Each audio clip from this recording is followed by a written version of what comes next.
लाडक्या बहिणींच्या महिलांच्या खात्यांमध्ये आता ₹2100 जमा होण्यास सुरुवात झालेली आहे. महिलांच्या खात्यांमध्ये, लाडक्या बहिणीच्या खात्यांमध्ये ₹2100 हे जमासुद्धा झालेले आहेत. आता त्याच्यामध्ये काय होणार आहे, तुम्हाला एक कॉल येणार आहे बघा. त्या कॉलवर तुम्हाला काही माहिती सांगायची आहे आणि ती माहिती सांगितली की लगेच तुमच्या खात्यांमध्ये हे ₹2100 आता जमा करण्यात येणार आहेत. ते जमा होण्यास सुरुवात पण झालेली आहे. आता नेमकी कोणत्या महिलांच्या खात्यांमध्ये ते आले, त्यासाठी कोण पात्र ठरतं आहे आणि त्याच्यामध्ये तुम्हाला जो कॉल येणार आहे तो कॉल कुणाचा येणार आहे आणि त्या कॉलवर तुम्हाला काय माहिती सांगायची आहे, ही सगळी माहिती आपण या व्हिडिओमध्ये नीट समजून घेणार आहोत.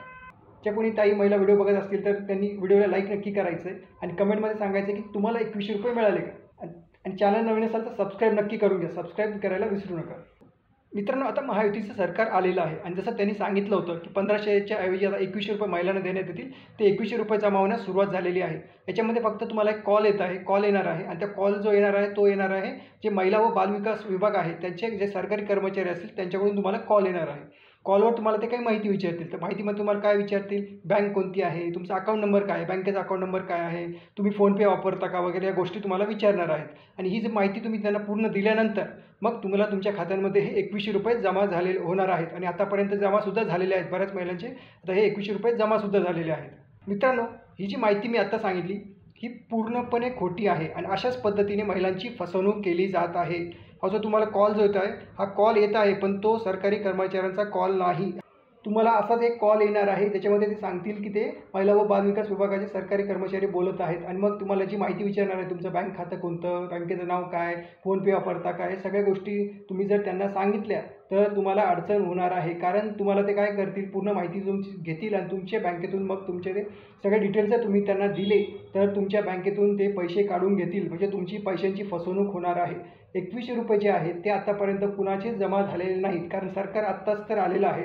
अजून मुख्यमंत्री कोण आहे ते सगळं ठरायचं आहे, सरकार बनायचं आहे, मंत्रिमंडळ बनायचं आहे. हे सगळं बनल्यानंतरच मग पुढच्या महिन्यामध्ये ₹2100 जे काही सरकारने सांगितलेलं आहे ते जमा होतील. त्याच्यामुळे अशा कुठल्याही भूलथापांना बळी पडू नका.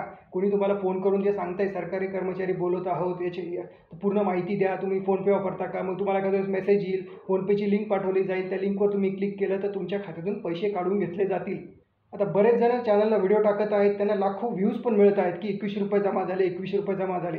पण ₹2100 कोणाचेही जमा झालेले नाहीत. कसे होतील? अजून मंत्रिमंडळच बनलेलं नाही, सरकारच आलेलं नाही आहे पूर्णपणे, तर ₹2100 जमा कुठून होतील? त्याच्यामुळे अशा कुठल्याही गोष्टींवर विश्वास ठेवू नका. विश्वास फक्त सरकारवर ठेवा. ज्या खऱ्या बातम्या असतात, सरकारच्या बातम्या असतात, न्यूज चॅनलला तुम्हाला बघायचं तर तिथे तुम्ही बघू शकता. कुठल्याही अशा व्हिडिओजवर विश्वास ठेवू नका. व्हिडिओजमध्ये लोक खोटं सांगत आहेत, लाखोंचे व्ह्यूज त्यांना मिळत आहेत. हे लाखोंचे व्ह्यूज त्यांना मिळतात काही समजत नाही की पूर्णपणे खोटी माहिती देऊनसुद्धा लाखो लोक त्या व्हिडिओला बघत आहेत. आणि हा व्हिडिओ जास्तीत जास्त लोकांपर्यंत, जास्त महिलांपर्यंत, ताईंपर्यंत शेअर करा, म्हणजे त्यांनासुद्धा योग्य माहिती मिळेल, त्यांचीही फसवणूक होणार नाही. त्याच्यामुळे व्हिडिओ जास्तीत जास्त लोकांपर्यंत, आपल्या परिवारामध्ये जे कोणी असतील, ओळखीचे असतील, त्यांच्यापर्यंत हा व्हिडिओ नक्की शेअर करा. तुम्हाला व्हिडिओ कसा वाटला, तर व्हिडिओ तुम्हाला आवडला असेल तर लाईक करा, कमेंटमध्ये सांगा की तुम्हाला व्हिडिओ कसा वाटला.